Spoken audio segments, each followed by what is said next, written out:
So, Mr. Vidyadharan, Good evening. initiated the broadcast. Yeah, you can. Yeah, good evening, everybody. Good evening, IEA members and all others who have joined this webinar. This is being organized by Institute of Internal Auditors India Madras chapter under the aegis of IEA India. We have the topic today will be back to business strategy in this new normal COVID environment. We have three eminent speakers. Mr. Ravi Veeraraghavan, audit subject matter expert, partner of Deloitte. Ravi has over 22 years of technology management, leadership and risk advisory experience. He is sector leader for Deloitte's risk advisory practice in India. His specializations and key roles include management, business development, strategic planning, regulatory and operational risk areas, risk business resilience. He has served as the lead partner for technology companies, international insurance corporations in India and abroad, and banks.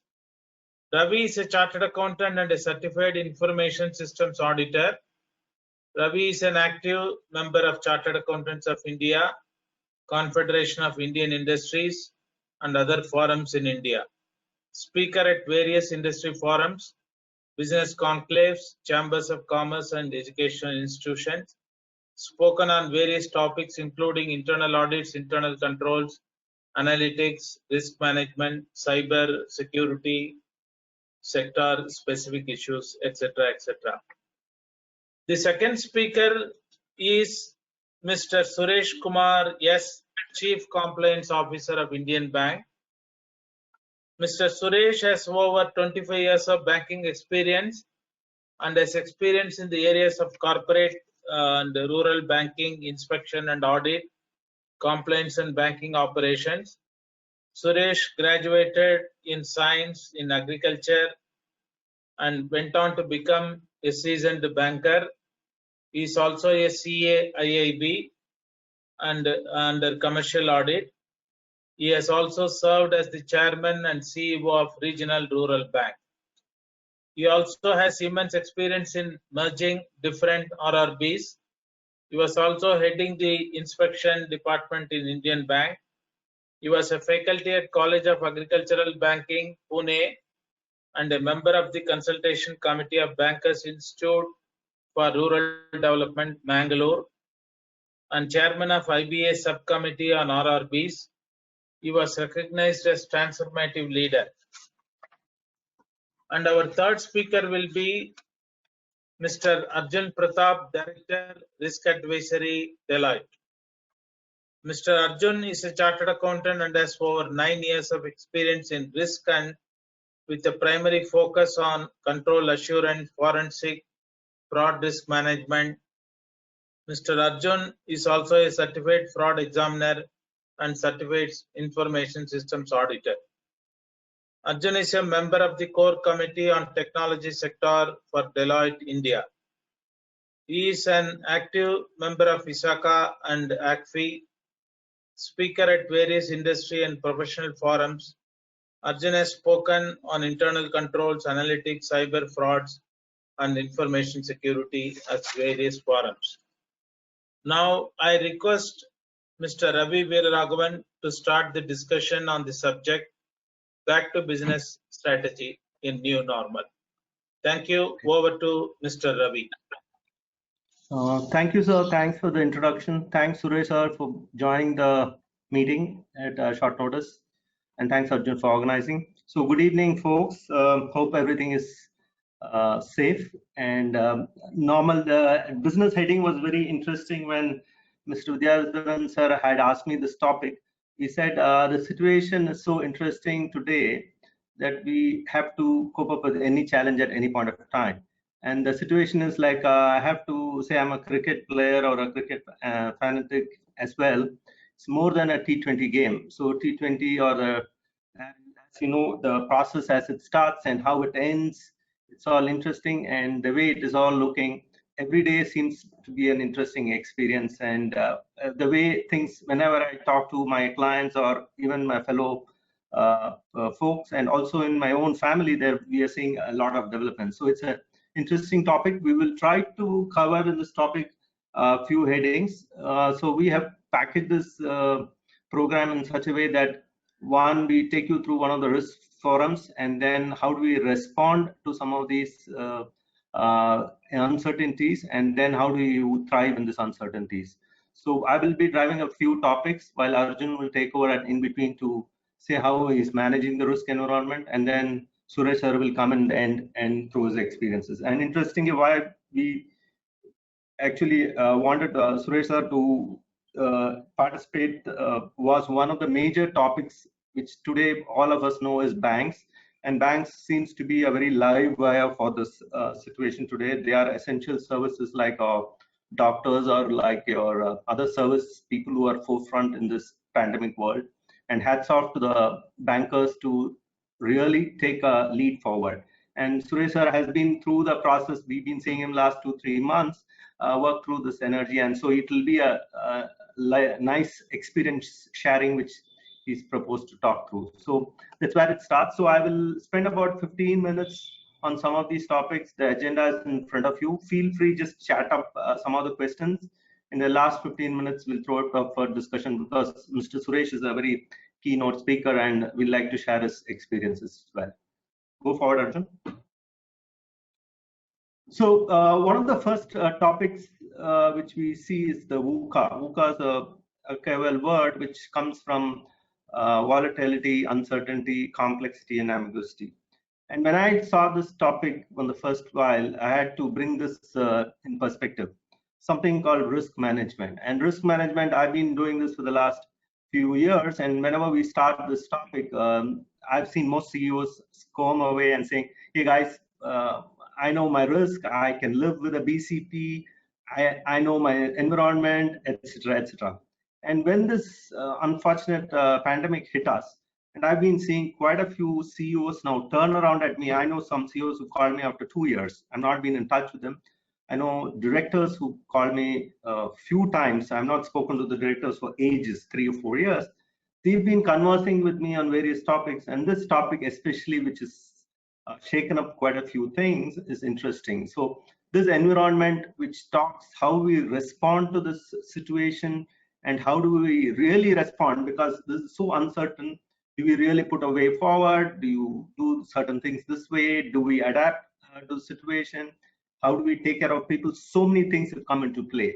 And so this topic, when we put it up, and the first few things, volatility, uncertainty, and volatility is the appropriate word because everyday situation, every minute situation changes. As you all know, the current situation in India today, I'm just speaking with this perspective, how it has changed over a period of 3 months, how people have responded, how situations have evolved, how business is really changing. And it's there forever. And some of them have said, is this survival for 6 months or 8 months or 24 months? Our prediction is it will go anywhere between 9 months to 24 months. 9 is just a small number. Maybe Suresh sir, when he talks about it, he can bring this perspective from a really uncertain world. And the complexity of the situation is it's so intertwined. So it's not only a people business, it's process involved. There is so much technology also coming to play and so much supply chain management come to play. It's so intertwined. Every person now is dependent on the other because this is such a unique situation that everybody needs to take care of others as well. So society comes into play and various other factors we'll talk through. Ambiguous is the word because it's very, very appropriate. Okay, you take a step. Will it end in a result? Will not end in a result? That's why this risk management topic, whenever I bring it up, now people have really started looking at us and saying, hey guys, yeah, you got some meaning here. You need to look at it. So it's a very back to business. What's driving some of these situations? Just put this word here, but it's a very interesting concept to deal with. Arjun, next, please. And the scenarios we just captured in few forms. As I take through some of the environments, I just leave the slide in front of you. I just want to bring up 1 or 2 topics here. One of this is how do we really manage the situation having information? Now, information is very interesting. You know all the data which comes through. I'm just giving an example, the COVID data which is coming through. And when I correlate to one of the top universities who look at this data in Johns Hopkins, which is one of the primary institutions who do a lot of work, there's so much data around that. What is the right data? And is this data really correlated to something happening on the ground? Is it reporting correctly? Is it linked to the information which is really passed on to the healthcare sector and various other things? So there is so much information, which is again the modeling techniques we're using and the various other topics which are using. Really, is it worth it? And so it's a very important topic, because the data we have to do, what you can predict and what you correlate to the current round business needs to be looked at. And the other aspect is the global demand and supply chains, which is all broken up or intertwined. So much risk factor can be taken place. So I was reading some of these articles yesterday on some of these topics, and each of them have so much connotations. But what really is the truth is, here's your business, here's the environment. How do we intertwine that? And how do we really mix the business to mean something to what the environment tells us? And that's very interesting. You're back to the square one. I've heard now SME, MSME business who really gone back to square old days, where they started business, how they ran the business in a very simple manner, and then they grew, so fast. At times you have to unwind, and the situation is given to that unwinding situation. So how does the unpredictability really come into play? And you're back to the basics. And back to the basics is a very simple word, but really if the basics are strong, you can really grow from there. Next, Arjun.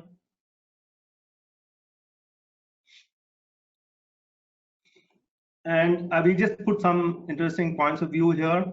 So we've seen the left, some of the industry, some predictions. Okay, 6 to 24 months, but that's on a lower side.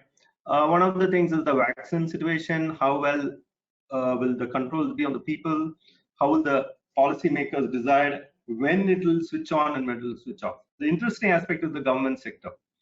And this topic I've spoken enough in the last 10 years, whenever the banks went into the NPA situation, how governments were responding. You had the 2009 crash, then you had the 2014 NPA situation, 2018 or 19, the demonetization situation, all these situations, and how governments are really responding.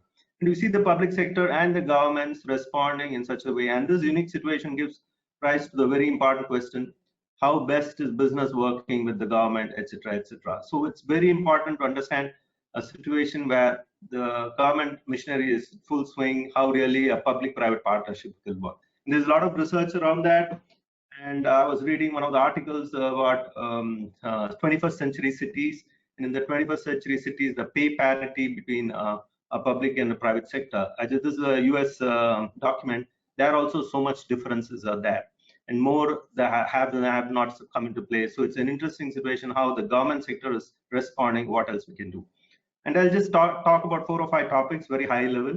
That's the family. Okay, the family reasons you work from home. It's interesting. It's a very interesting topic. But one of the major challenges, even in my own family, how people are being taken care of. What's the social security around it? There are so much healthcare and so much percentages. Again, some articles yesterday. What's the real issue? Healthcare in the US, healthcare in India. How much is it covered? So that comes into play. The family, it's really rattle. You're staying with your family throughout. Most of the people, at least I know, except maybe a Suresh or somebody else who's on the essential side. So how much really they are taking care and how uncertain things have become. The second aspect is on the SME, MSME, which is the small and medium sector. And you will see the supply chain, the migration of labor, everything has come into play, and how digitization really help us. The third topic is really the government sector, state and center, the regulations, and you'll see surprisingly the regulations is not very uniform across India. Each state has done its own regulation, most of them on paper, still mechanical, filing of papers. We had one interesting challenge from one of our clients to say, why don't you help us? And when we look around, certain things don't even exist. We don't know what paper, it's all in physical form. And that's one of the major challenges, how companies are going to operate in such a situation with so many regulations right across the board. And then from the healthcare responses, how fast they respond, how information are being disseminated. And the last one is obviously the cash in the system and the debt. It's going to be interesting. How much debt is going to be converted, how much debt re-influencing will happen or restructuring will happen. So that's 4 different aspects from governance, from MSME. But the first one, the family society, is very interesting.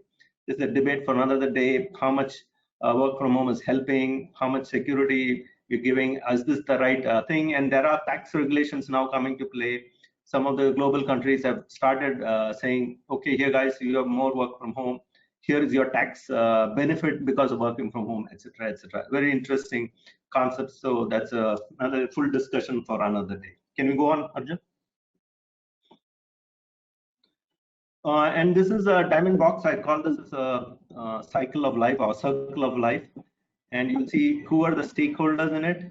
One of the important part is all the stakeholders, including society. We put that as a thing because society is a very key word, because everything depends on what the others do here. The second one is on infrastructure, cyber bandwidth. And that's the bigger, one of the questions we've been having is, okay, there's work from home, security and laptops or desktops given to people at home. And there might be employees who are using it or maybe not using the right way. And this is a big article. A lot of now phishing attacks are happening, and this is becoming a very, very tough topic to deal, malware attacks. So this is a very big concern today. So how do we manage this situation? And then directionally, how do we go from a government situation? How do we really respond? And fourth is the operation side. Really, how do we really operate in this situation? Whether we open up, whether we do all the safety mechanism, how do you operate your factory's life of situation, etc., etc. It's interesting. More people are talking work from home. We have to see as the well, especially the manufacturing sector and other sectors. So it'll be interesting how to see it. And the last one, the operation cash flow, which I will talk about in the later half of the session. So moving and deep diving into some of the risks that organizations today face. I mean, it just, you know, as a bolt, once the pandemic situation had come over them, and then how people are actually reacting to the situation more than responding. There are some of these key risks that we thought, you know, we'll put it across for you to look at. And then the first thing today, it's a multi-party ecosystem. You have a lot of dependencies in terms of third-party vendors who support the functioning of an organization. It could be a technology vendor, it could be a business process vendor, it could be even a security vendor, right?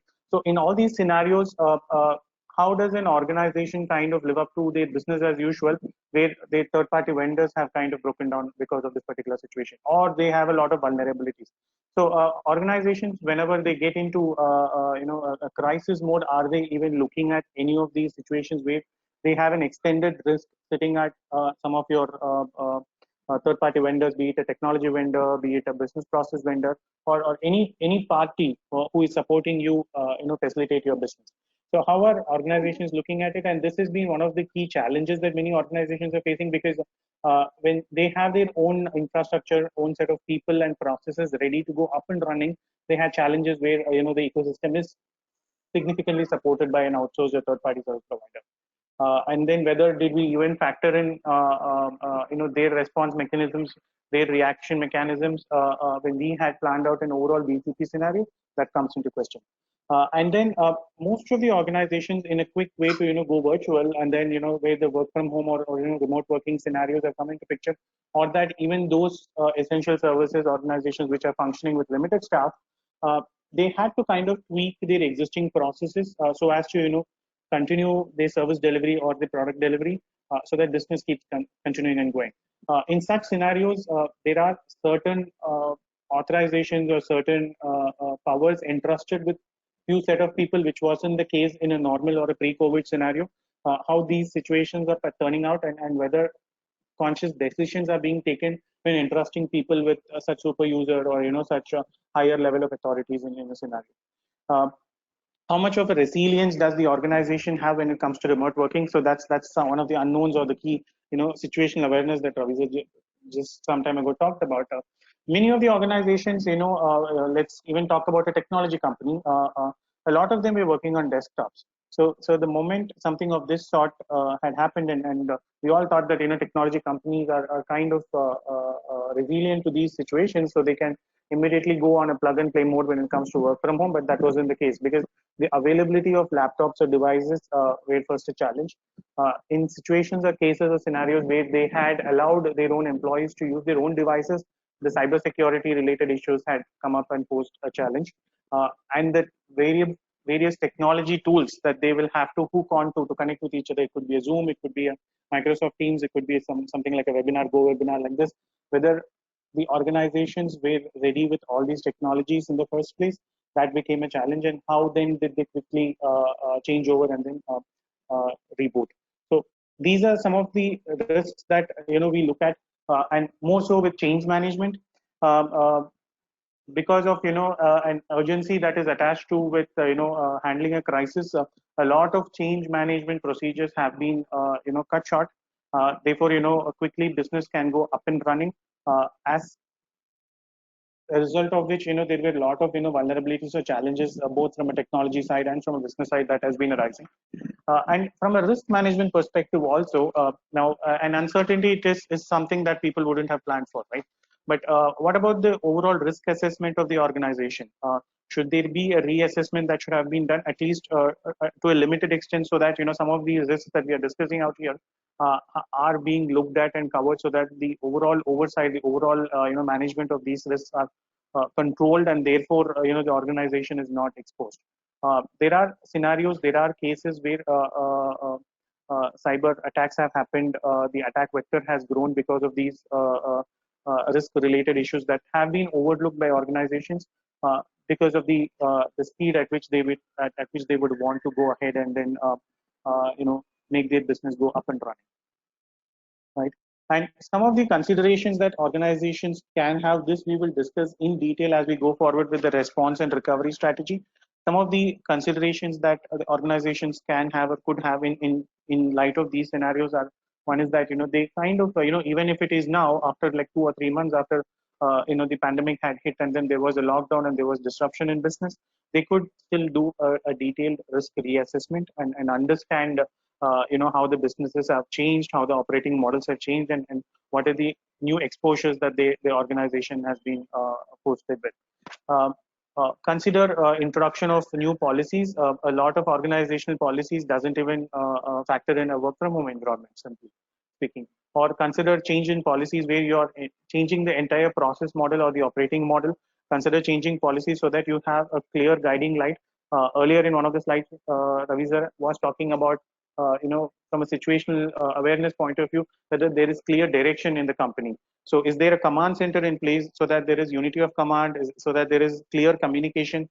Because everybody is virtual today, the nodes start dictating or setting up ways to respond, ways to recover, instead of a unified approach. Then that in itself is a problem, and it all starts with the policy.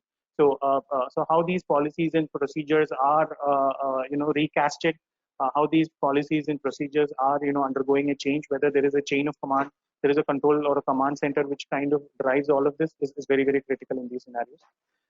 In a lot of situations where the organization is a service oriented organization, you will be skipping out the service level agreements or the turnaround time that the organization would have agreed with their customers. How are they dealing? Contractual review in itself is a large area that organizations will have to do from different angles, be it the contract with your customer, be it a contract with your vendor, be it a contract with a banker as well. It could be a loan agreement. Now, what are those clauses that you will violate on account of a lockdown or a disruption? Did anybody kind of go through, have a detailed look at it? What are those provisions that will impact the organizations or the company? What are those provisions that would violate any law, therefore will kind of put the company at jeopardy? These are the matters, that is something that will have to go, that will have to be done on a deep dive basis by the organization. If not earlier, I think it is the right time that they will have to start quickly going through and looking at all of these matters, because there is a lot at stake. Insurance is again one of the areas. So whether this is a force majeure situation, not a force majeure situation, there's still a debate on that between many parties. And then the insurance claims or the insurance related matters, how the claims are honored, are dependent on these decisions that the organization takes. And on account of this, how the organization has handled these scenarios is also very, very critical for the insurance organization to decide whether they are covered for this or not, right? I'm quickly moving on to kind of go and then go deeper and then take you through as to what is it that we are going to go forward with. So we are going to approach this the back to business topic, in the way, how organizations first respond to this particular scenario, and from there on how they move on to a recovery strategy, and finally how they are going to use this as a pedestal and then start thriving from over there. Now, as in the VUCA world today, everything is VUCA was once a theory. Today it is more an accepted norm that there is going to be volatility, there is going to be uncertainty. These are times that you cannot predict, and that's going to be how the future will also look like, because we need to be prepared for uncertainty to a certain extent, right? So with that saying, I will move on to the respond scenarios. A quick look at how different geographies, different organizations are responding. The first thing that any organization or any polity that looked at was like they started to have their employee health and safety as the first priority, where the entity had employees who were traveling. They started curtailing travel. Where they had stores or retail outlets where employees were working, the first step was to close the stores to ensure that the safety of the employees and then the customers as well at a later point in time are being taken care of. The entire place is sanitized, and only then people are advised to move in and work. Even in the case of essential services, not all the employees have been allowed to work. Only a few set of people are allowed to work, and with certain additional restrictions in place. So therefore, the first response that any polity or any organization had done was more people focused in order to protect their own employees. And then you started seeing from a manufacturing point of view, you started seeing larger companies looking to alter their supply chain, because the other hit, a lot of companies sensed it as early as January itself, because wherever there were dependencies on Far East economies supplying goods, supplying key product parts, they started getting slowed down, and a lot of companies started sensing this much earlier. But then today there is a strategy that people have started looking at as to how they would locally source some of these supplies, if that can be possible, or if they are looking at alternative economies or alternative geographies from where they can have these supplies coming in from. There was always there were always organizations looking at a B vendor, where in case the A vendor fails, the B vendor will start picking up, and then they will supply the services or the products that was required for the continuous functioning of the organization. But then from a geographical point of view, or from at this scale, never ever people had thought about it. Now that is undergoing a change in terms of a mindset. Air travel is something that you would have seen. The first step was governments stopped air travel, and wherever they were resumed, they did not resume operations with those significantly affected countries.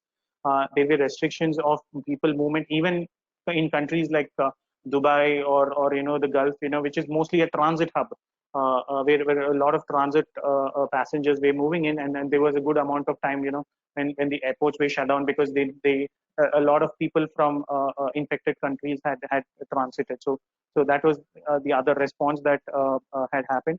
PPE equipments, or as you could see here, drug and surgical mask related makers related companies, they kind of found opportunities in scaling up and then transforming their businesses. Even existing businesses like automobile companies started looking at manufacturing ventilators, and they saw opportunities out there. So that is one quick response or quick changeover that organizations have made. And finally, from a tourism related and tourism and travel related industry, and then they are the ones who took the biggest hit, I would say, and the recovery for them is looking pretty long winding for them. So all major hotel chains, all major travel websites have started offering unlimited booking period, where people can book and then they can kind of roll over their booking till they feel that it is safe for them to resume their travel, resume their hotel stays and all of that. All amusement parks, all resorts, theme parks, typically countries which are dependent on these, like a Singapore or a Hong Kong or to a certain extent Japan and America as well, have huge losses with these amusement parks and theme parks being shut down. There is still no clarity as to when these entertainment areas will resume function.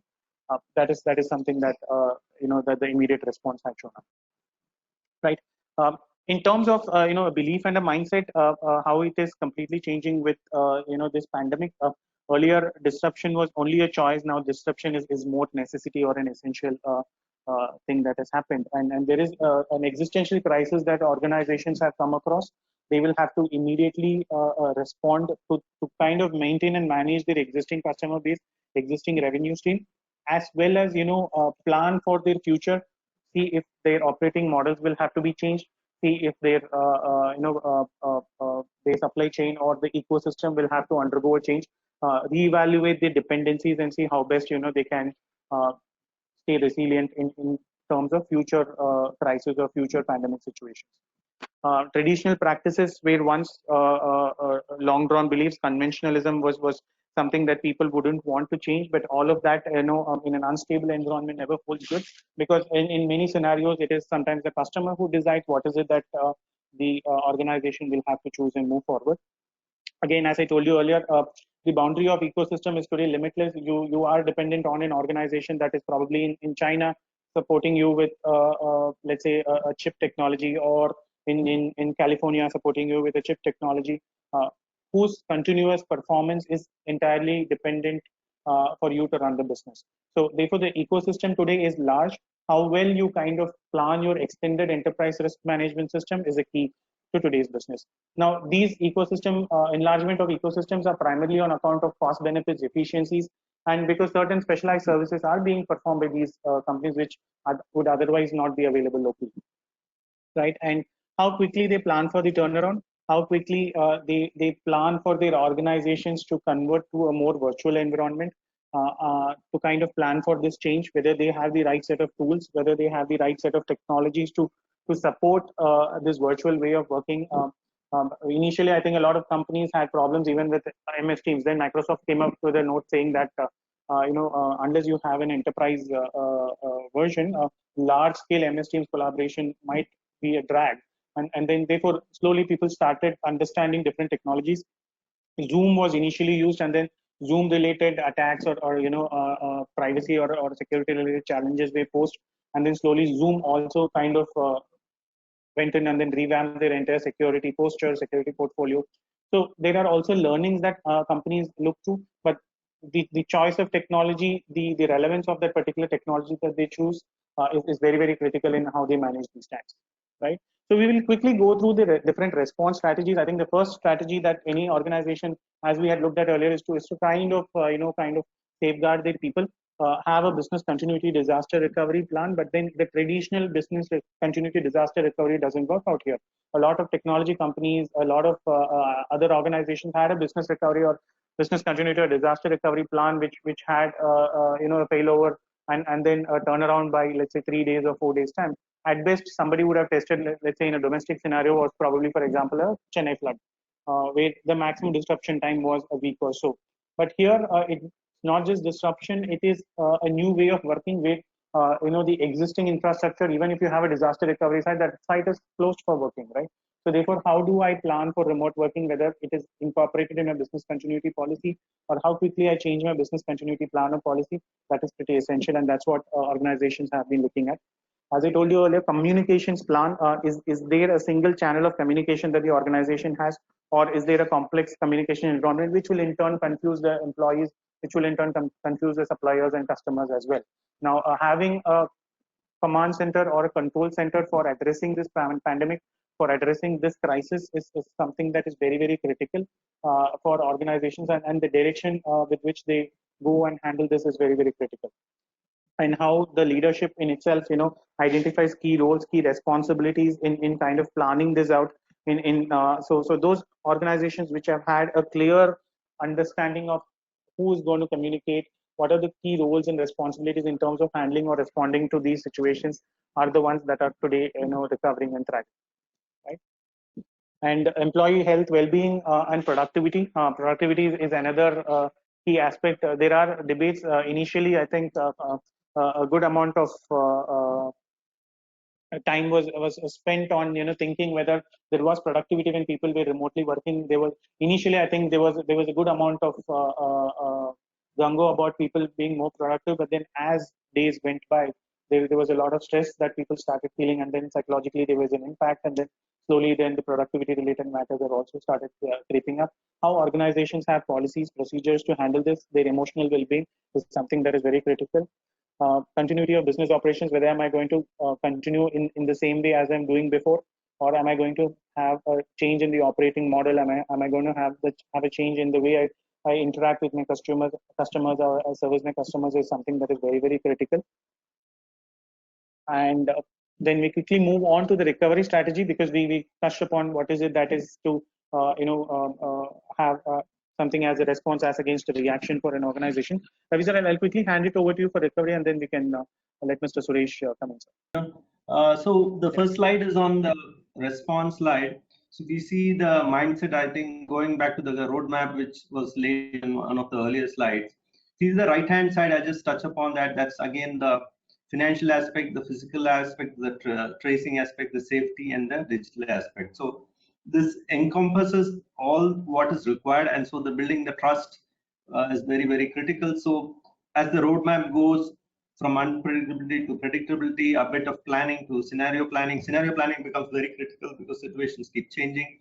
And then the market facing situation, how really the market really is, because the demand is anyway there, lost in the economy currently when this went down. So how do we really demand situation stabilize? So as you go around some of these situations, how do you really manage the situation based on demand, and then the supply picks up, and then how do you really manage? Can you go to the next slide, Arjun? I'll just leave this slide, after which I'll hand it over to Mr. Suresh because he'll share some of this. So from that perspective, can you just move on previous slide? Yeah. So if there are 7 pillars, yeah, Arjun, previous slide. So there are 7 pillars which we call this for any sector and any specific retrieval. And first one is the safety social, which you talked about, command center. The BCP, the first thing we set it up when there was work from office, return to safety, how really you do the hoteling concept, really you get all sorts of approvals before you even allow somebody into the office. So that's the safety social aspect. Secondly is the customer thing. So if you see the car example, I'll just give you an example where the sales of cars are now gone digital, and people are willing to put all the Hondas of the world or Toyotas of the world back to the business, leave it to them, come home, show the car, you can pick the car of digitization. That's very interesting. And Mr. Suresh will touch upon some of the microfinance concepts which the banks are also adopting. How do you really digitize some of this and take it to the customer's place? Supplier chain, again, a very, very dicey concept today was contracting. How do you alternate vendors? Are you looking for it? The risk management around it becomes very critical. The cash flows, obviously, one point I'll just touch upon it. From a bank situation, how they're really going to manage the moratorium and the way forward, because that's a very interesting concept of what the Reserve Bank is going to announce the next 6 months as more restructuring will happen, and how the banks are going to deal with it. But then there's a flip side also. There are a lot of acquisitions happening. I know some of my own customers, when I was in a board meeting last week, there are 2-3 acquisitions which was discussed, and this is becoming very regular. 2 or 3 new acquisitions which I've found out in the last 2 weeks, some of my own customers. And the new work organization, we talked about how really the reskilling is happening, new training will happen. The work from home, how do you really manage all the situation? Real estate is a very, very important topic. And then the important thing on the cyber side, security, privacy, and virtualization is really virtual reality, which is how you really work from home or work from any place.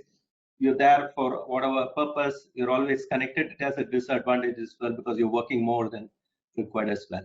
And the last one, this is a regulatory thing, which I think Mr. Suresh's topic, which is how do you really deal with the regulators? And regulators are really up to it now. How do you deal with the situation? They can't come back. Auditors have had a very tough situation when the quarter end was postponed. March accounts were delayed till June. And how do you really, tax compliances has been a very important topic, because some compliances have been relieved. For example, work from home, as how do you really conveyance allowance, for example, how do you really claim some of them? So it's a very interesting situation. These are the 6 or 7 pillars I will just touch upon here. Leave it for the time being, and then I'll hand over the speech now to Suresh. He's my guest fellow speaker, and how are they really managing. I'm not going into the thrive situation, the response situation, and the recovery situation. It's not a real recovery for Mr. Suresh. They are thriving in the situation. Let's hear from him Thanks, Suresh. And so, Arjun, you can load Mr. Suresh's slide. Thank you very We'll much. come back once you have. Suresh has given me some time, maybe in the end, if you have some time on the slides. But then will be more questions as Mr. Suresh opens up the live topic and how they are really managing the situation on the ground. Thanks, Suresh. Go ahead. Thank you. Because I want to see. Okay, it's okay. Now, first of all, I thank IAA and I thank Mr. Arjun and Ravi for having invited me to join this webinar. Thank you really very much. Actually, you know, like after listening to Mr. Arjun and Ravi, I think they have covered everything about back to business, but still, I will try to give you the perspective of a banker. And before that, you know, like I would like to walk you through how and how the pandemic started and all that. See, these are all the 4 or 5 areas we will be discussing. Of course, the first 2 are known to everyone, and the third one, many of you may know, may not know. And the last one is the thing we have been deliberating upon. Yeah, first of all, you know, like we call ourselves financial army. You know, during this corona, everybody, you know, we are appreciating the police, the health workers, the conservancy workers, the doctors, everybody, but we are forgotten. Actually, we are doing a lot during this pandemic period selflessly. You know, like we have never stopped opening branches. We have never stopped offering our ATMs and banknote recyclers, and we have never stopped digital channels or CTS. So we are fit to be called as a financial army. In fact, you know, like sitting here at corporate office, I could see, you know, like what is the impact that is on us. Almost every day, pan India, we are getting about 5-6 cases, and the offices are closed and fumigated. And I am really sorry to say, so far we have come across 2 mortalities. One is staff level, and one day before yesterday, one of the assistant general managers who was heading a subsidiary was also infected and died. That's the kind of risk bankers are taking. That is the point I wanted to drive upon. You know, like, am I loud and clear? Hello? Perfectly fine, sir. Perfectly fine. Okay, sir. Go ahead. Yeah, fine then. Actually, you know, this is a basic only, like what is COVID? This is a World Health Organization's information on COVID. It's nothing but another virus which causes you the respiratory illness. And as on date, there is no vaccine or treatment. And people with comorbidity are affected more. Aged people, diabetic, and cancer people having other illnesses, they are affected more. And you know, like as on date, nobody knows what is the exact treatment to be given. And even the special wards, they do nothing except that, you know, they give you some medicine to control your fever, and like when you have a breathing difficulty, they provide you ventilator. It is in your body. If your body could, you know, like fight and resist and come out, you will come out successfully. Otherwise, we are unable to survive. That is the kind of situation we are in.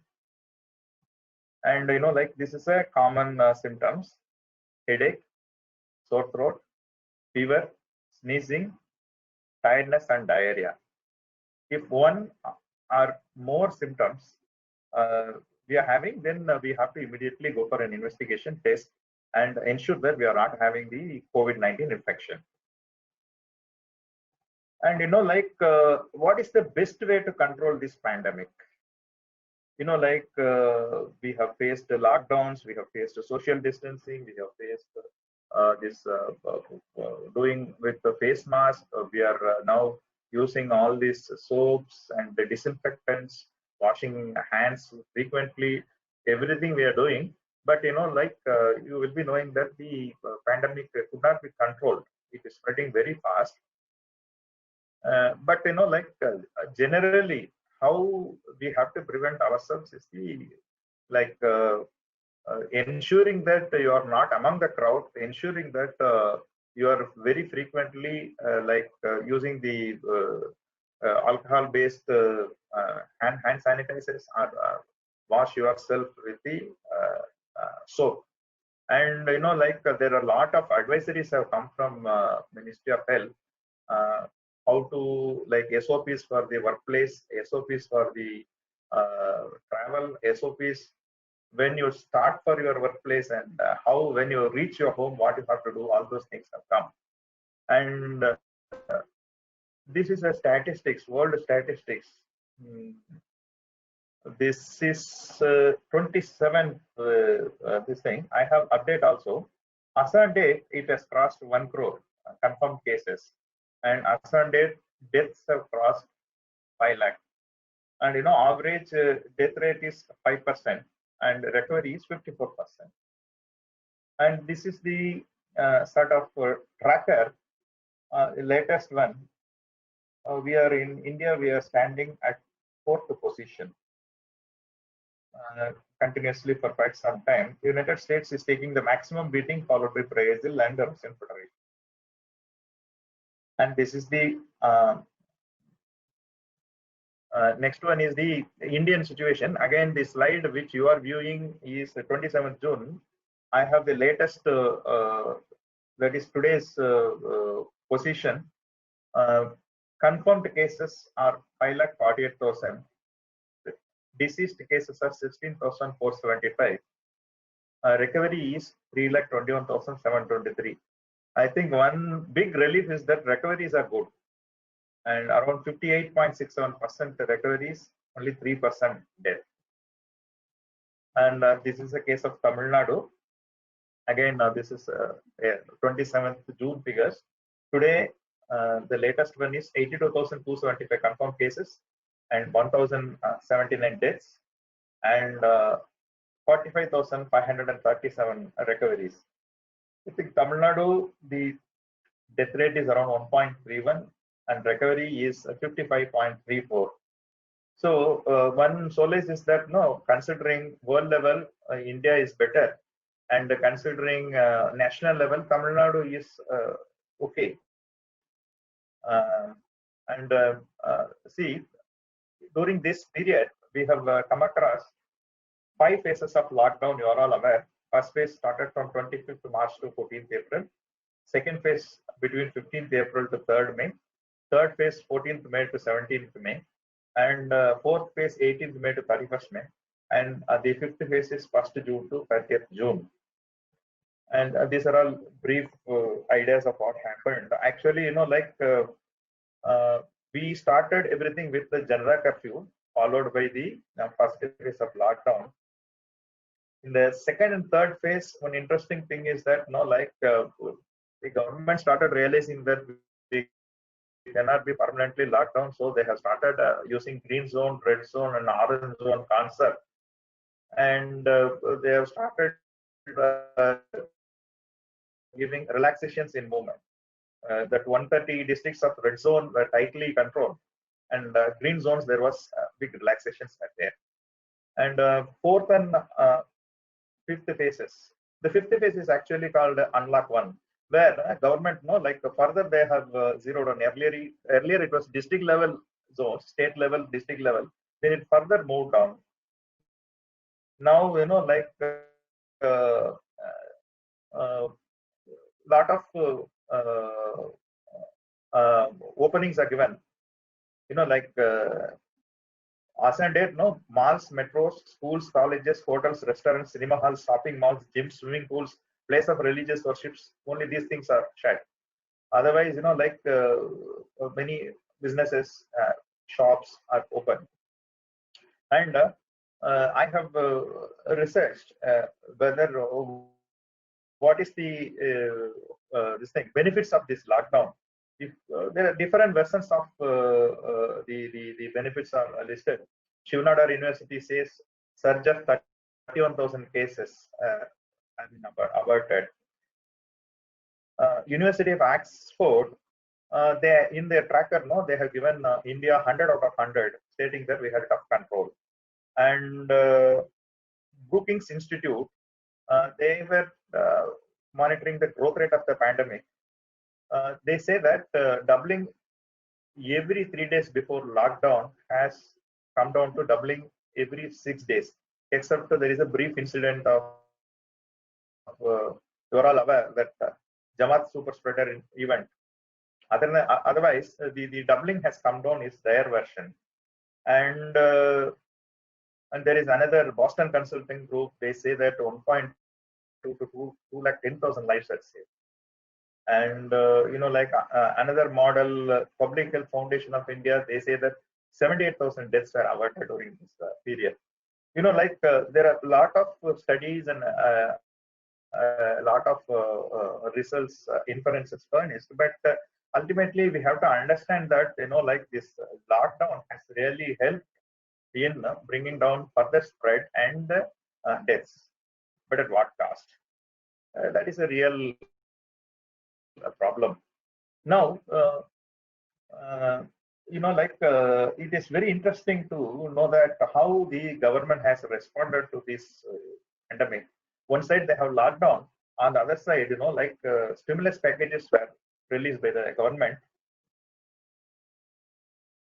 I think 26th April and 12th May, they have announced totally, 2 trillion rupees worth of packages were announced. I'm just giving you an idea of the relief packages given. The relief packages are announced as 5 parts by the finance minister. This is the part 1. This accounts for 5,94,550 crores, and mostly, it consists of emergency working facility for MSMEs and businesses, EPF support, fund for MSMEs, subordinate debt for MSMEs, reduction in EPF rates, special liquidity scheme, partial credit guarantee scheme, liquidity injection for discounts, reduction in TDS, TCS rates. The detailed information is available in the Government of India Part 1 Business Including MSMEs, Atmanirbhar, that publication.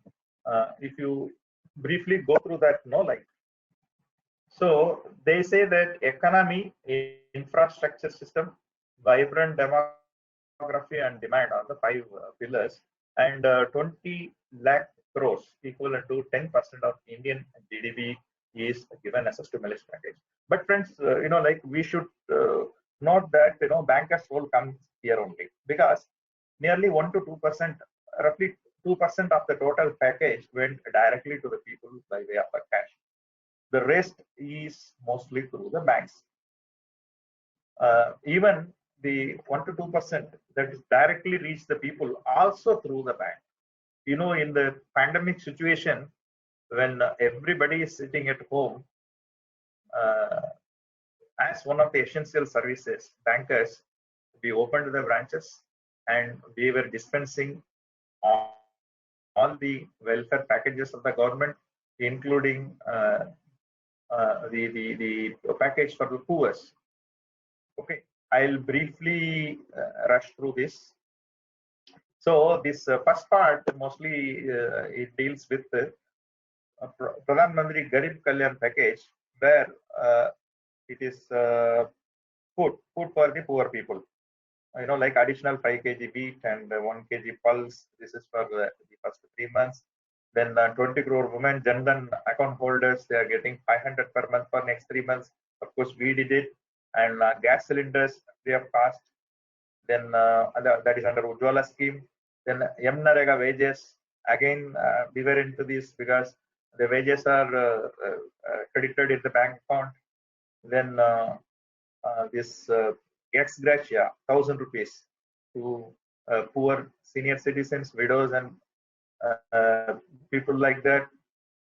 Then PM Kisan, 2,000 paid to the farmer, totally 6,000 per year, 2,000 paid to the farmer. That also we handled it, and it was like a war because government releases the dates, and through SLBCs, you should be a state level bankers committee. we used to sit and how to give, because if each branch in a semi-urban rural area, we have to handle roughly 2,000 to 3,000 people, and every one of them will come and assemble in front of the bank once when the announcement comes. So how to handle them was a big task. We devised that account number may numbers ending with 1 come this date, number ending with 0, 2, 5 come this date, like that. We have devised, but devising that is different, and that message reaching the people, that also was a tough task. In spite of giving such information, people forgetting about all the social distancing norms and all that, they were thronging to the bank, and it was a real tough period for us. Then 24% of monthly wages to be credited in their PF accounts for next 3 months. SHGs, collateral free loans to SHGs. Earlier we used to give up to 10 lakhs to SHGs without any collateral. Now it is increased to 20 lakhs. Again, sanctioning of this microcredit or SHG loan is very, very difficult, because like the group has to assemble, they have to pass a resolution, and there is a small appraisal. Their books have to be seen, and apart from that, documentation has to happen. But we did it in record time. Like our people, they took the exposure. Precautions only, many of them took an exposure. And others, if you look at, this is about the ways and means of advances, income tax refund clearing fast, relaxations in statutory and compliance matters. Of course, when the slide was prepared by the government, this is a government of India slide only. It was last date for ITR was June 30. You are all aware that now it is extended to 30th November. So GST return, a lot of relief was given, and so RBI, this is very important. RBI, they have reduced CRR, and they came with TLTRO. TLTRO, actually they came with 2 tranches. This, what is CRR, right? Cash reserve ratio that the banks have to maintain with the Reserve Bank of India. When they reduce the CRR, we get more cash. And TLTRO is the one, we have to borrow from Reserve Bank of India and lend or invest it in the corporate banks and corporate bonds and commercial papers and non-convertible debentures of the MFIs, NBFCs, and all that. So that also we did it. Then, like our overnight borrowing limit was increased. Then NABARD and SIDBI and NHB were given more cash, so that they can give refinance to the MFIs and housing companies and banks, and this is very, very important. Moratorium. This is one of the landmark decisions of the government passed on by the Reserve Bank of India. Moratorium was given. Initially, they gave it for 3 months. Then they extended it to 3 months. During this 3 months period, the term loan people who availed term loan did not pay installment and interest or EMI, and people who availed working capital, they need not pay the interest that is accruing on the that is charged on the working capital facilities. Earlier it was for 3 months, and there was some lack of clarity. The working capital borrowers have to repay the entire interest accrued during these 3 months immediately after end of 3 months, like that was there. Now a lot of clarity has come on that, and now the moratorium is extended for 6 months. It is nothing but extending your repayment period. And bankers, as per the scheme, as far as Indian Bank is concerned, we have automatically made this moratoriums available to all the borrowers. Only if you don't want to avail the moratorium, you can inform us through our website, or you can write to us, you can email us, you can simply, if you pay back, we will treat it that the moratorium is not required by you. That's the kind of thing we got here. I have very interesting thing to share. Our experience is that initially the waiver of moratorium was availed by very limited people, including NBFCs and all that. But now people availing moratorium is slowly going after. This is the area we are ranked, not only us, all of us are watching very carefully, because like the status quo on the prudential norms, your asset classification is standstill till the moratorium period. After that, the 90 days norm again starts ticking. And nowadays, the accounts, like they may be standard and they may be stressed. Stressed means we call it a special mention account, special mention account. 1, 2, 3, then comes substandard. That is 30 days, 60 days, 90 days. So if a borrower is in SMA 2 and again not paying, then like the SMA 2 position will continue till 38. From 19, the clock starts ticking. And 39, if he is not paying anything, at least that due for the interest installment for the month, he will be NPA by 39. That is the kind of situation I mean. And the other interesting discussion that is happening is that see, banks are asked to charge interest, and your charged interest automatically it gets compounded. Now you should be aware that the cases is the Supreme Court is taking cognizance of the matter, and things are happening in Supreme Court, and the Supreme Court has asked clarification to the Reserve Bank of India and all that, because the court is of the opinion that interest should not be compounded during the period. This is a development I wanted to flag your attention. So again, loans by NBFCs to commercial real estate sector also, 1 year additional time is given for commencement of commercial operation. You should know that this commencement of commercial operation, if it is delayed and the borrower and bank agreeing for a change, then it is called restructuring. So that is also postponed now for 1 year.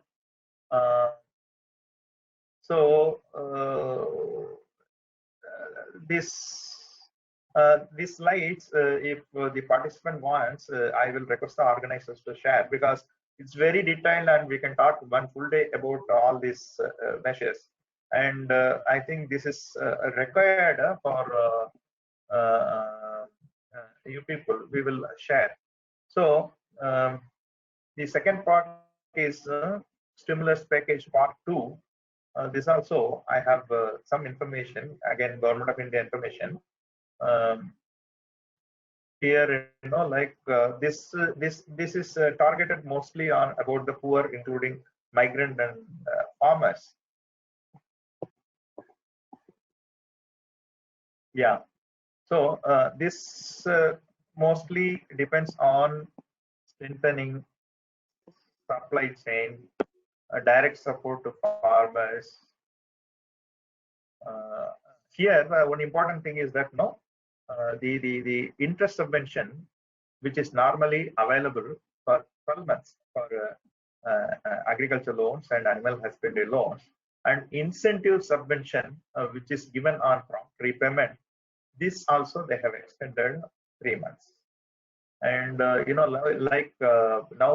we are given asked to cover all the remaining farmers under Kisan cards, and we are also actively canvassing and sanctioning the Kisan credit card. And yeah, RIDF, you should all be knowing about what is RIDF. All the banks we are having priority sector targets. For example, a commercial bank, a public sector bank, has to reach 40% priority sector. Of the sub targets are there, 18% for agriculture and all that. If you don't reach it, then the shortfall we have to park in rural infrastructure development fund with about a very low rate of interest, and that is used for building infrastructure.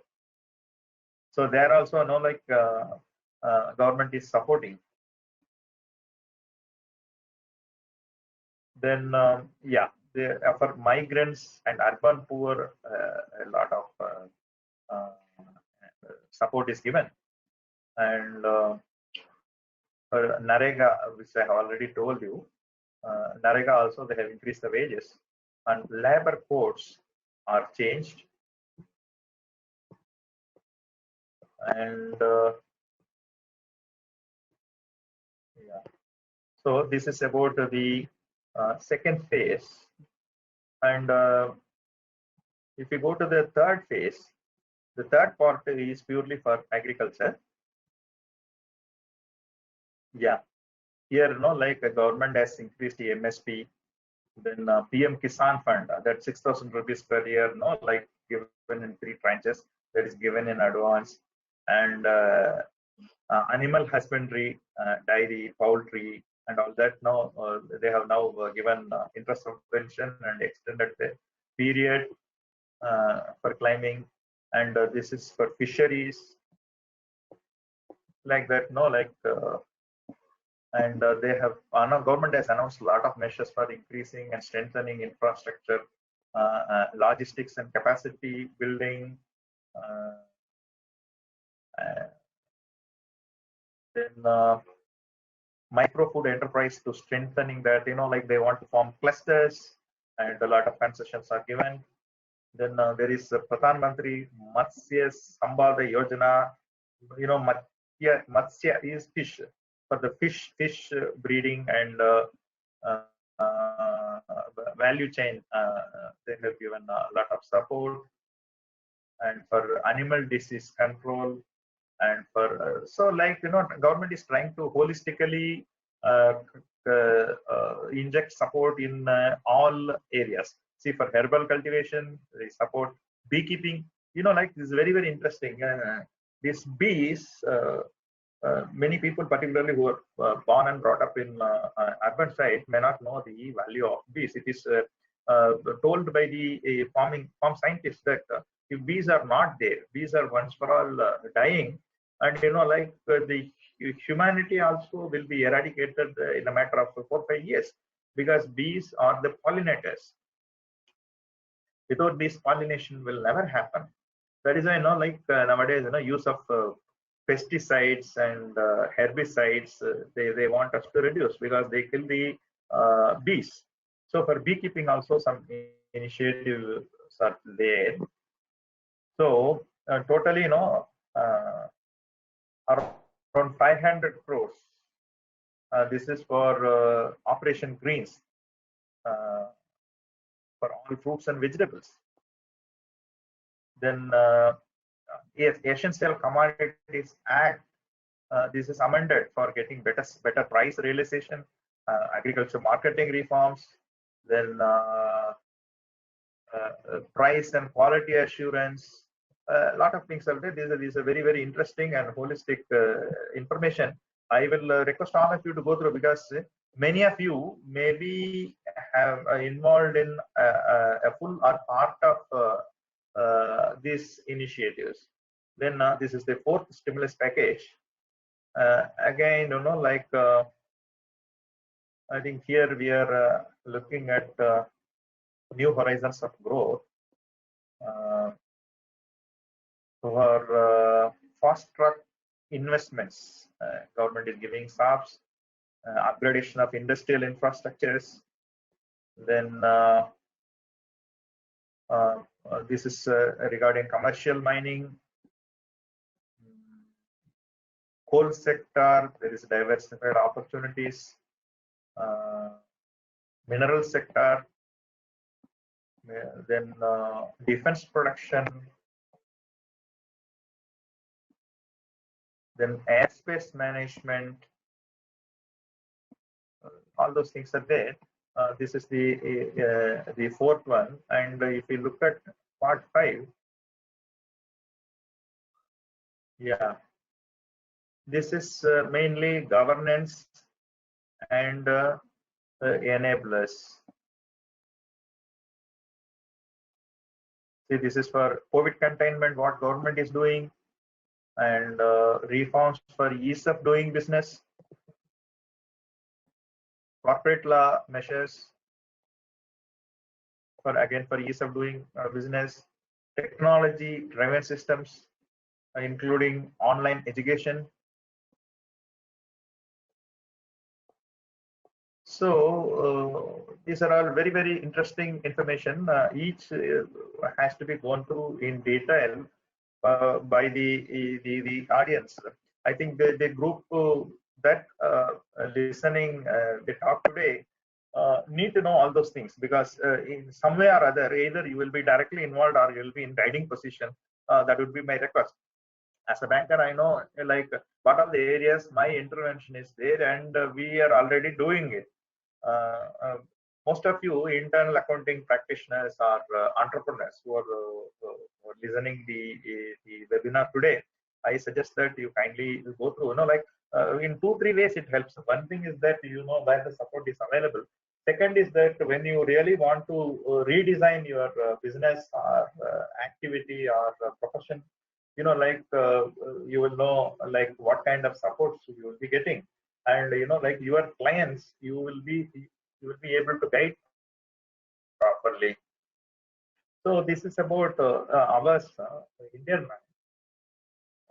Indian Bank, like the moment the issue started, we had a BCP. Invoking BCP happens only in case of pandemic or emergencies like this. The BCP, it was invoked by the top management, executive directors and MDs. And like you should be aware that we have recently became an amalgamated entity. Earlier we were only Indian Bank. Now Indian Bank and Allahabad Bank joined together, and the amalgamation happened on 1st April. So this has thrown us a new challenge. Like real new challenge, because all our plans for amalgamation and the subsequent strategies have to be reworked.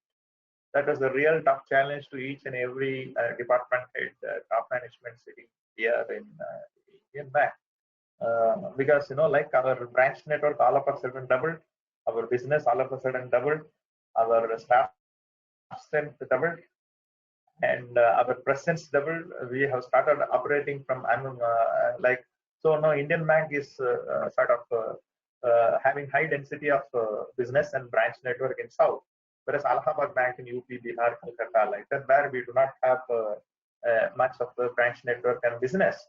In fact, it's a perfect marriage, and it's a perfect plan where we are strong in South, Allahabad Bank is strong in North and Northeast. And this marriage, this amalgamation has given a lot of positive synergies for taking the business forward. But this pandemic has shown us real challenges.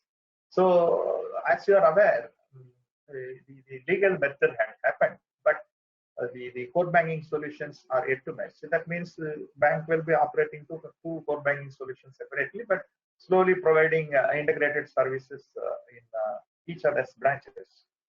So virtually, like managing these entities in this period, and like staff have to be brought under same rule.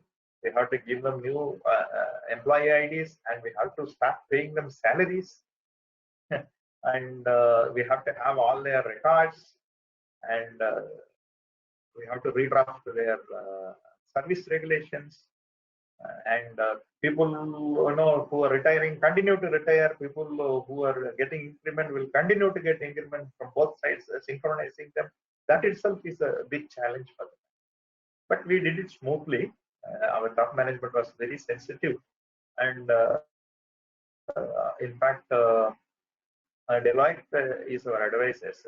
Ravi and his team, they did a wonderful support in that regard. And so in the BCP, the main aim of the bank was to protect our HR assets, our people, protect our IT assets, that is systems, and protect our physical assets, that is our branches, and ensure that uninterrupted service is provided to the public in subject to the local issues. For example, like if you go to North, one district magistrate asks us to open branch at 7 o'clock. One district magistrate asks us to open by 10 o'clock. Somebody wants to close the branch by 2 o'clock. Somebody wants to close the branches both Saturday and Sunday.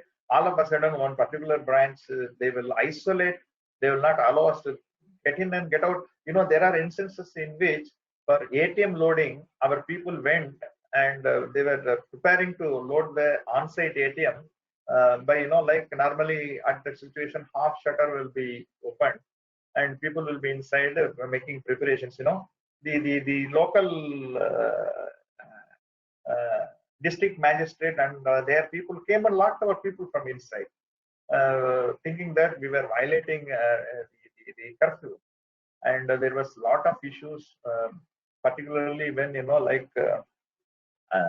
bachelors, both the men and women, they'll be normally staying in some hostels and depending on this food.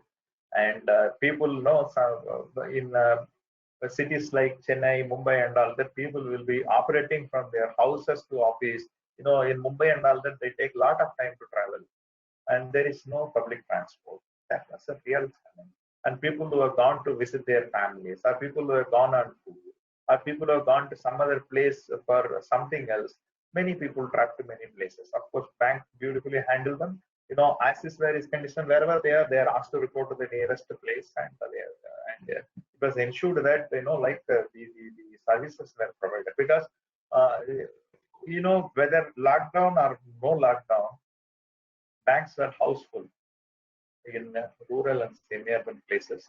It was very, very difficult for us to control the crowd, because initially, like panic buying, there was a lot of people wanted to have cash. They did not understand that the banks and ATMs will continue to function and cards will work and mobile banking operations will happen continuously. That many people did not understand. Initially there was a lot of pressure, a lot of cash was taken, but the situation eased down after people understanding. But we had another some other issues after the initial rush is gone. These so-called senior citizens, they started coming into the branches because they were unable to pass time, and they wanted. They themselves are very vulnerable.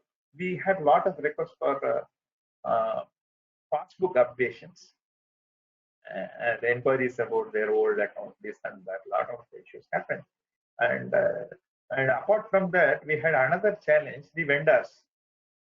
Vendors, many of them, they wanted to work from home. And their companies were advising them to work from home. But,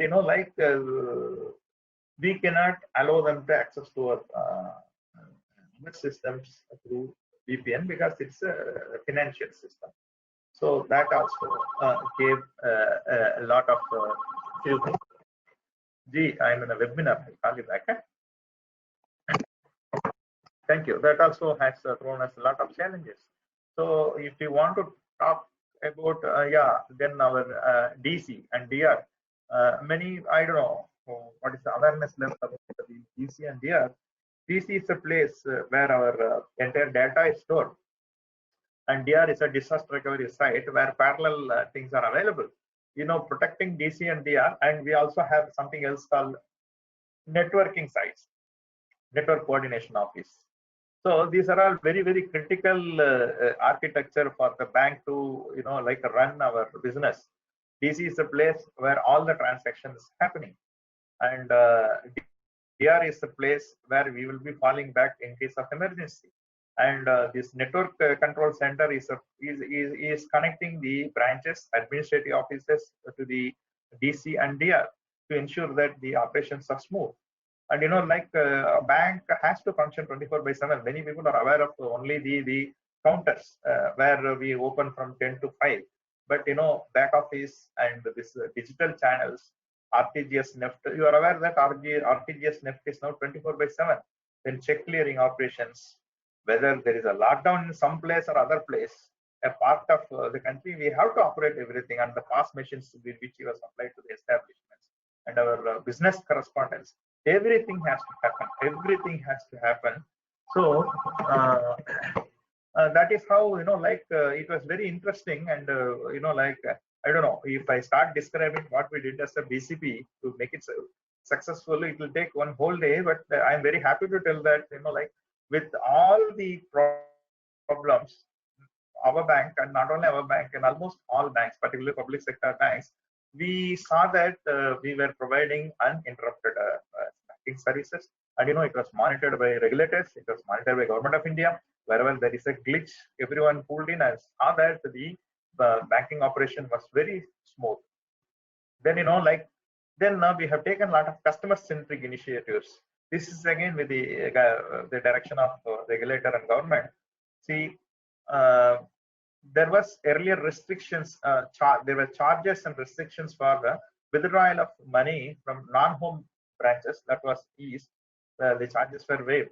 For charges waived for IMPS, RTGS, NEFT online transactions, non-maintenance of minimum balance in savings bank and current account, and debit card holders are permitted to withdraw cash from any ATMs free of charge till 36/2020. So then the third one is very interesting. That is the loans. See, the moment lockdown was announced, probably everyone have been in the home bothering about what to buy, how to be safe in the house, whether we have a disinfectant, whether we have provisions, all that. But we, the bankers, had a different thing: how to help our people, how to help our customers.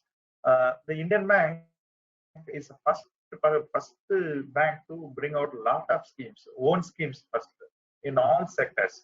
See, this slide will tell you about the loan schemes we have brought.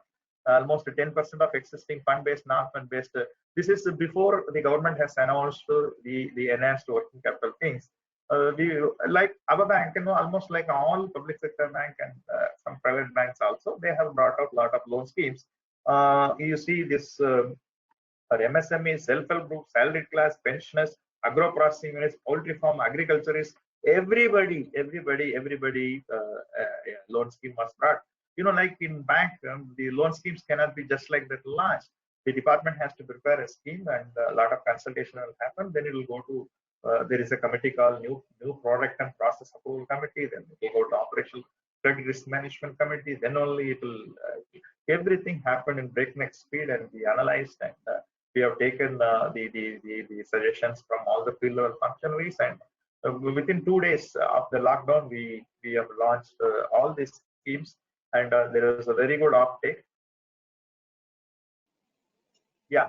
So the second one is the almost all banks uniformly introducing is the GECLS, that is Guaranteed Emergency Credit Line Loan. This is nearly 20% of your working capital, both fund-based and non-fund-based. That loan we are offering.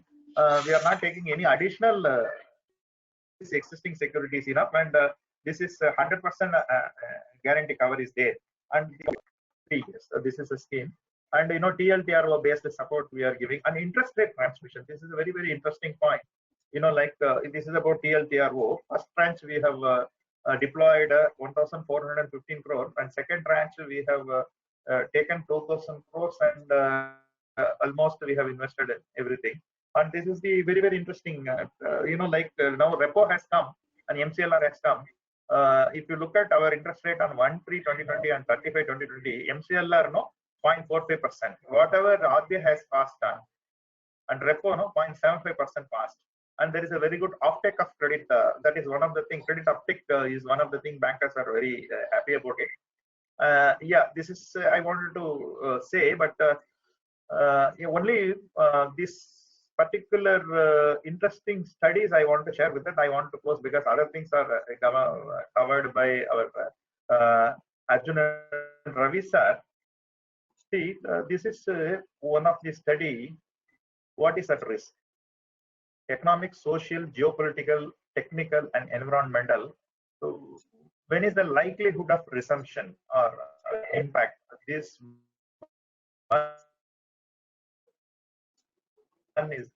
this is also represented like this. Greatest concerns for the world. This survey says that prolonged recession, which is part of economic issue, 58, nearly 59 people fear that there will be this is the biggest risk that we are facing. Then unemployment, next disease outbreak, weakening of economies, like that. They have listed all the problems, and the highest one is the prolonged global recession. It has an impacts on you and me and everyone. And the third one I wanted to show you is when the life will return to normal. This is another interesting slide. Of course, I will request organizers to share these things to the people who are interested. Almost even seeing a doctor for urgent appointment, there is a 60% possibility that it will happen during very shortly. Likewise, our life has changed a lot. Eating dinner outside is almost ruled out, and going out with someone you don't know well, and attending a church, this is our religious. Yeah, so stop wearing face mask. This is almost ruled out.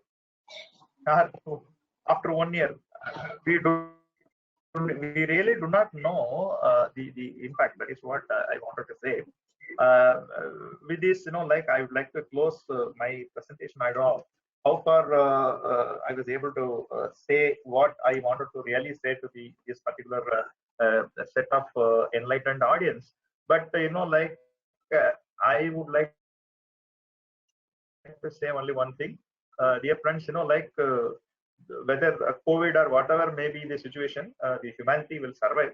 At this time, my request would be you take your personal safety, family safety, workplace safety, and be human.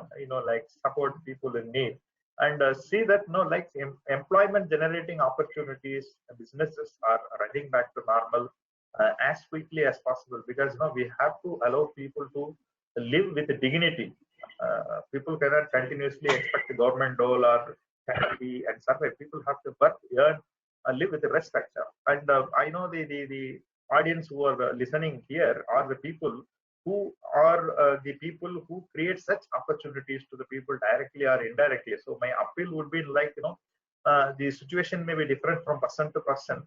People like us can only tell the concept. Government can only give the guidelines. Bank can only give the loans. But you are the people who are the real change makers, who can really do a real transformation of this situation. Thank you very much. Thanks everyone for this opportunity. Thank you.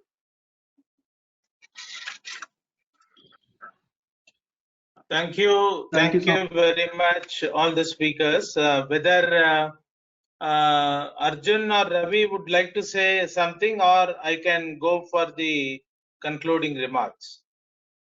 I think any questions, sir? Any questions? There might be questions. Want to have time? Questions? Yeah, if Arjun can take up whatever questions are appearing on his screen, we can take up questions. Otherwise, Chanchal can also chip in and help. Because I do not. Sir, I am not seeing any questions yet. Chanchal, are you available on the line? Yes, sir. There is no question as of now, sir. Okay. If there are no questions, whether Ravi would like to say anything or Arjun would like to say anything before I do the concluding remarks? No, thanks, Suresh sir. It was very interesting, your closing comments. Survival with respect. And very interestingly, you put it in a very nice way. Very apt ending, and the amount of loans which the bank is producing, and the way the bankers have listened to the challenge is very interesting. But the world has changed completely, so it is going to be interesting as we evolve. We need to adapt, and I think we are good enough to adapt in current situations and take it from there. And thanks once again, sir, for the nice presentation, and it'll be interesting to chat up more on the various schemes and how the bank is adapting and changing the way they operate. And very interesting from an audit perspective. I think there will be very interesting people who will be interested to see how to help their clients evolve in the situation, survive in the situation, and then go to a response situation, because survival is the first instinct today. It's not growth or a thing. So survival is interesting, and with all the help with the bankers are giving and the government is sanctioning, it will be very interesting to know. So thanks once again, sir. Thanks, Arjun, sir, and thank Suresh, sir. Any questions? You can take it offline also. I think It was a very nice presentation from Mr. Suresh. Thanks, sir. Thanks, Vidyadan sir, for the time. Thank you, Ravi, and thank you, Arjun. Arjun, you would like to say any closing remarks, or I can go ahead? I'm good. You can go ahead. Okay. Thank you very much for fine. your. I profusely thank all the three speakers. In fact, Ravi started off with a very famous thing called the VUCA world: volatility, uncertainty, complexity, and ambiguity kind of thing. And he was discussing about various uncertainties, plausible scenarios, and various unknowns kind of thing. Then Arjun took over and he went on in a very detailed way: risks and potential pitfalls, overall risk assessment, risk control, and key contractual clauses review, and recovery as a journey, as a strategy, and responding to scenarios. So many things he explained in a very nice manner with a lot of presentation material in a very lucid manner. And Mr. Suresh Kumar gave lot of details about the activities being done by the government and various relief measures given by the government, Reserve Bank, etc. Everything in a very detailed manner, elaborately covered, which are very, very useful to all the people who have been listening to him. And he was also concluding by saying various various concerns of the world. He went to the extent of global scenario and survey results. So many things he has given. Very, very useful, Mr. Suresh Kumar, to all the audience. Thanks a lot for such a detailed presentation. So I thank all the audience for having come in large numbers and encouraged us. Thank you very much. And I thank all the speakers once again. And we now come to the close of the webinar. Thank you. Bye-bye. Thank you, sir. Thank you very much, sir. Suresh, sir. And we have a lot of questions from a lot of people for new loans and sanctioning. Please help them as well. Thank you. Correct. Yeah. Certainly, with regard to Indian Bank, I can be used as a nodal guy. Any references can be sent to my mail. I can share my mail. sureshkumar.yes. I think Vidyadharan sir, you will be having that you can give it to people. And Yes. certainly act as a nodal point for liaising loans for the right people and for the right activity. Thank you. Very good for the kind gesture, Mr. Suresh Kumar. Thanks a lot. Thank you. We'll now close down. Yeah. Thank you. Bye. Thank you very much. Thanks, sir. Thank you. Bye-bye.